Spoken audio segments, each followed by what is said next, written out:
Hi, welcome to the Three English Experts. I'm Dave. I'm Rebecca.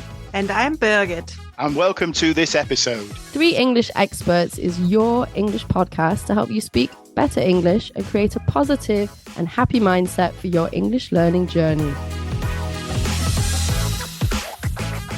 So, hi everybody, welcome to a new episode. And today we'd like to talk about a topic that is not thought about very often. People don't often think about it, but I think it's a good way to up your English when you do it. It's called these linking words, these special linking words you have between sentences. And I'd like to bring in Birgit straight away for her take on why she thinks this is really useful to include in your English to upgrade. Birgit. Hello. Yeah, thank you, Dave. Yes, it's important because, as you said, people don't think about that. They are not so much aware of it. And it's for bringing linking words into the sentences and also for connecting thoughts. So we spoke about that in one of our earlier episodes, that it's always a good idea to keep your sentences short, one thought, one sentence. And people sometimes feel they can't quite express what they can do in German, native language. Of course, they combine a lot of thoughts, and that's no problem for them to put them one after the other, or even open a loop and then close the loop later. But of course, if you want to do that, and you can do that, linking words come in very useful.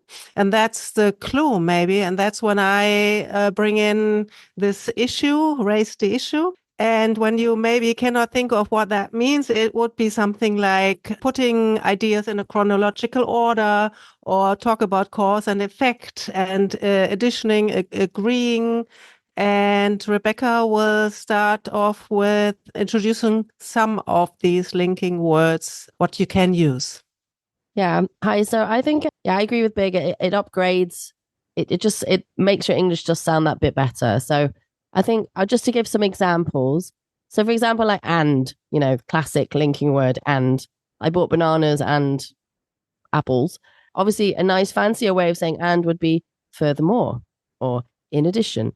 Yeah, it just in a meeting or in a presentation, it just sounds a bit, especially in writing, it sounds more professional. It sounds more sophisticated because there's so many alternatives to because. Everybody knows because, due to, or since, or as a result of. Yeah, there's so many nicer ways to say because. Same with but. It's not always such an elegant word. However, just sounds so much nicer than but. However is a nicer word. So it just upgrades your vocabulary, makes it sound a bit more elegant, sounds a bit more sophisticated. Obviously, it doesn't mean you have to use it in everyday talk. Perhaps it doesn't matter. But in a presentation situation, I think I don't want to hear too many bots. I want to see it. However, yes, exactly. And that's what I feel, that people, when I send a list of linking words, they say, oh, I never know how to use them. But they know them, of course. They are not really difficult words. However, furthermore, but as you said, it's an alternative. And as I would say, think about, however, dennoch, still, you connect ideas and thoughts and train that a little, and then it gets easier. Yeah, it's just a bit more fancy, isn't it? It's like, it just sounds a bit nicer, and it gives you alternatives. It's always good. People say, how can I be more confident in English? And I always say, well, the more words you have, the more confident you will feel, because you're not always searching for one word. You've got 4 words that mean the same thing. So if you're struggling or you're afraid in a presentation, you're going to have a blank, and you can't remember the word. The more alternatives you have, the less likely that is to happen, because you've just got options. So, learning, people say, oh, there's so many words. Why do I need to learn all these words? You don't have to learn all of them, but to have a couple for each option it builds confidence, and it helps fluency. And yes, and I feel with these linking words, as I said before, they seem easy, but still people don't remember them. And that's the matter of fact, because they use only this and that. Of course, you hear it all the time when natives speak, or in your conversation with other people, or in meetings. But to be able, as Rebecca said, to use them yourself, add them on to your active skills, active language. Dave, what do you say?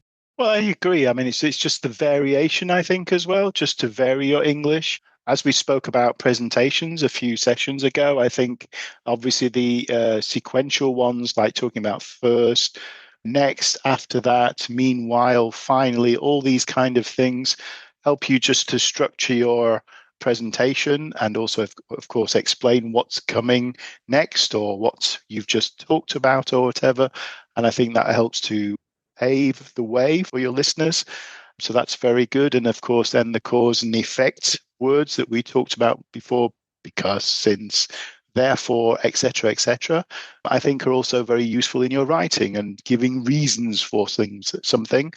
Also back to presentations, maybe explaining why a trend is trending that way, because, yeah, or hence, or consequently, or these kind of words that then explain why something is happening. So I think we want to go now a little bit into some of the things that people get confused with.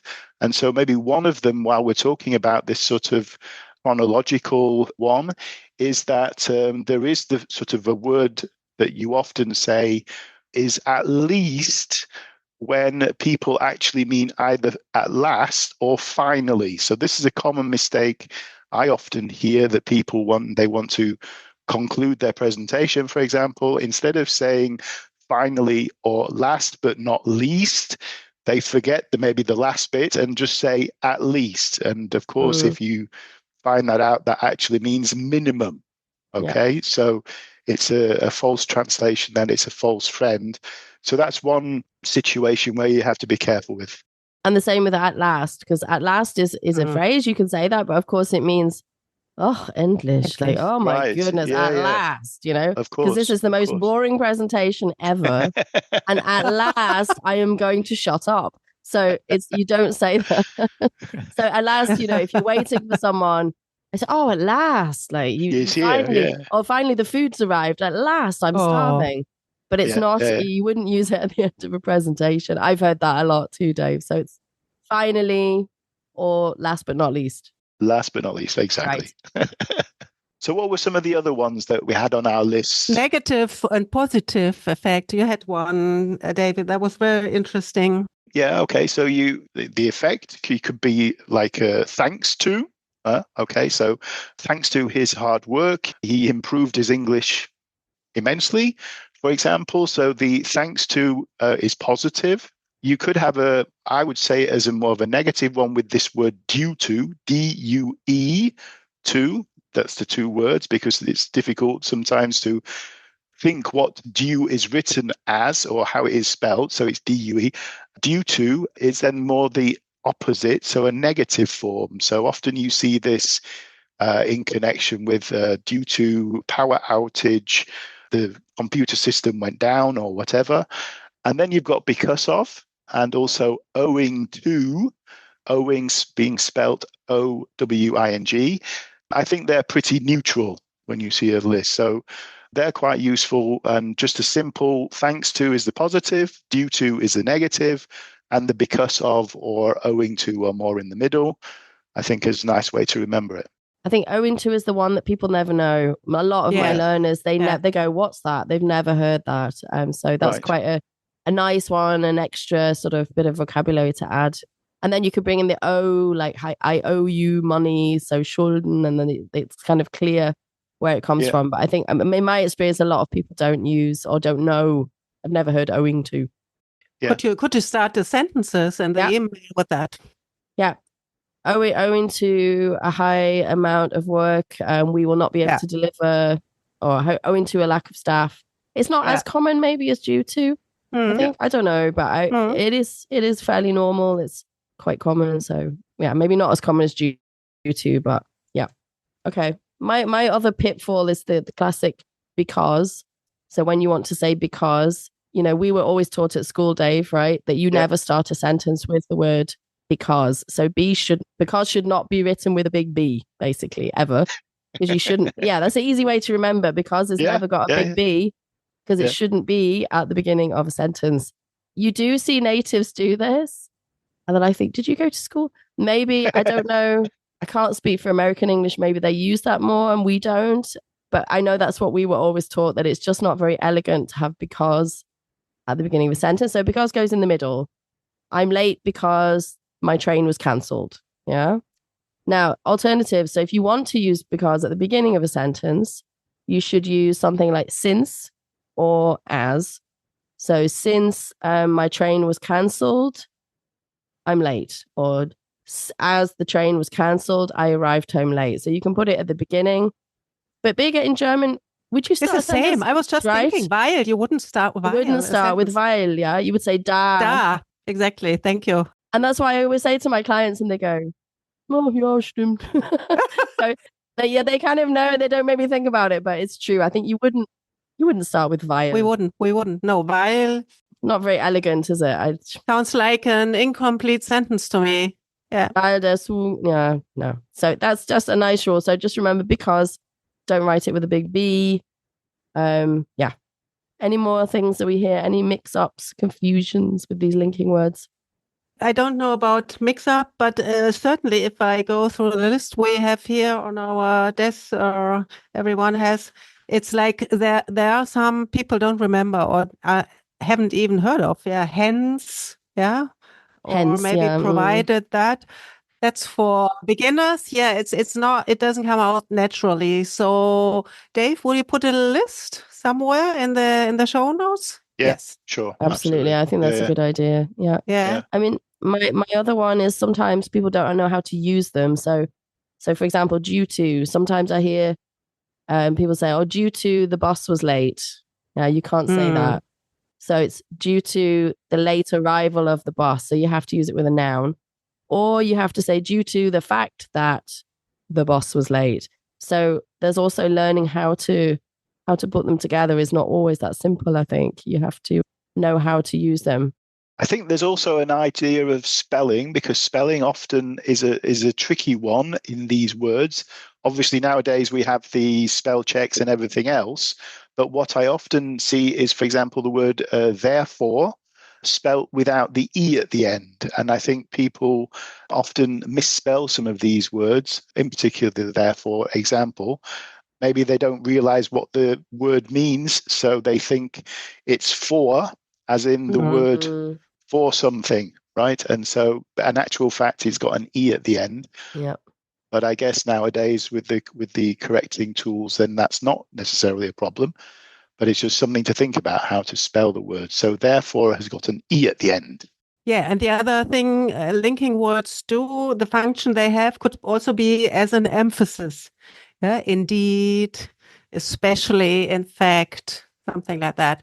People always look out for something, maybe to stress, to make their sentences stronger, to make their arguments stronger. So linking words also come in handy here. And I think we're going to have another episode, right, on other linking words. This is not all of them. So things like contrasting words. So nevertheless, or despite, or right, although. But we're going to talk about that in another episode because there's just so many of them, and give some more examples, right? Yeah. Mm-hmm. Very good. The Golden Nugget. Okay, so it's the time of the Golden Nuggets, and it's my turn this week. And I'd like to introduce you to a website. The website is YouGlish.com. Of course, this will be linked in the show notes later. YouGlish.com. So you've heard of YouTube, and you can see there you. And then you've also got Glish, which maybe you can take it apart and see English in there as well. So that's exactly what it's about. It's a website where you can find out the pronunciation of words. It's really cool. You could, of course, look at dictionaries. It will explain how to say the word phonetically, which is not always easy to read the phonetic. If you don't know how to read the phonetic alphabet, then it's difficult to figure out how to say the word. But this is a very useful tool to come to this website. All you need to do is simply type in the word in the search bar that you're wanting to practice the pronunciation of or find out the pronunciation of it.